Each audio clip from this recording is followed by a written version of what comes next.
നമസ്കാരം, അക്ഷയ ന്യൂസ് കേരളയിലേക്ക് സ്വാഗതം.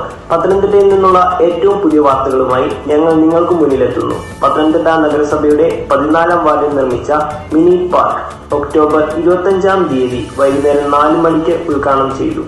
നഗരസഭാ chairman advocate T Zakir Hussain ഔപചാരികമായി ഉദ്ഘാടന കർമ്മം നിർവഹിച്ചു. നഗരവാസികളുടെ വിശ്രമത്തിനും വിനോദത്തിനുമായി ഒരുക്കിയിരിക്കുന്ന ഈ മിനി പാർക്ക് പച്ചപ്പും ആധുനിക സൗകര്യങ്ങളും ചേർന്ന് മനോഹരമായ കേന്ദ്രമായി മാറിയിരിക്കുന്നു.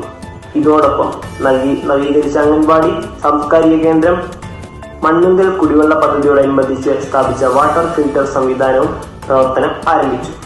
ഉദ്ഘാടന ചടങ്ങിൽ വാർഡ് കൗൺസിലർ എ അഷ്റഫ് അധ്യക്ഷത വഹിച്ചു. ഡെപ്യൂട്ടി ചെയർപേഴ്സൺ ആമിന ഹൈദരലി, ജില്ലാ ആസൂത്രണ സമിതി അംഗം P K Aneesh, councillor Vimala Sivan, സാമൂഹിക പ്രവർത്തകൻ കെ ആർ അശോക് കുമാർ എന്നിവർ ചടങ്ങിൽ പങ്കെടുത്തു. ചടങ്ങിൽ സംസാരിച്ച chairman advocate T Zakir Hussain ഈ തരത്തിലുള്ള വികസന പദ്ധതികൾ നഗരവാസികളുടെ ജീവിതവും നിലവാരവും ഉയർത്താൻ സമൂഹത്തിന് കൂടുതൽ സൗകര്യങ്ങൾ ലഭ്യമാക്കാനും സഹായകരമാകുമെന്ന് അഭിപ്രായപ്പെട്ടു. ഇതായിരുന്നു പത്തനംതിട്ടയിൽ നിന്നുള്ള പ്രധാന വാർത്ത. കൂടുതൽ വാർത്തകൾക്കായി അക്ഷയ ന്യൂസിനോടൊപ്പം തന്നെ തുടരാം.